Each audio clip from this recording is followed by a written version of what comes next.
जय शिवराय मित्रांनो, आजचं गणित काय बघा. दोन संख्यांचा मसावी 15 व लसावी 90 आहे असल्यास त्या संख्या कुठल्या. आता आपल्याला दिलाय लसावी आणि मसावी आणि त्या दोन संख्या विचारल्यात. बघा कसं सोडवायचं. आता काय करायचंय बघा, लसावी भागिले मसावी. बघा आपल्याला लसावी किती दिलाय 90, मग इथं 90 घेतलं. मसावी किती दिलाय 15. आता लसावीला मसावीला भागायचंय, मग किती सोपं असतं बघा. आता 15 एके 15, 15 सर किती 90. मग आता आपलं इथं उत्तर किती आलंय 6.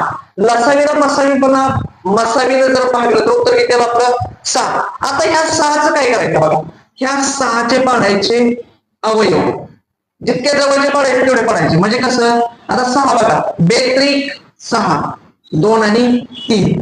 आता यात बघा लसावीला आपण मसावीला भागलं, मग आपलं उत्तर आलं 6. 6चे पाडले अवयव, मग अवयव पडल्यानंतर काय झालं 2 आणि 3. मग आता काय करायचं, ह्याला म्हणायचं लहान आणि याला म्हणायचं मोठं.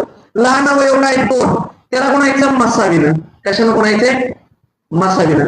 मग 2 गुणिले मसावी किती आपला 15, मग 15 दोन्ही किती 30. मग आपली लहान संख्या किती झाली 30. आता आपल्याला मोठी संख्या 3, मग 3 गुणिले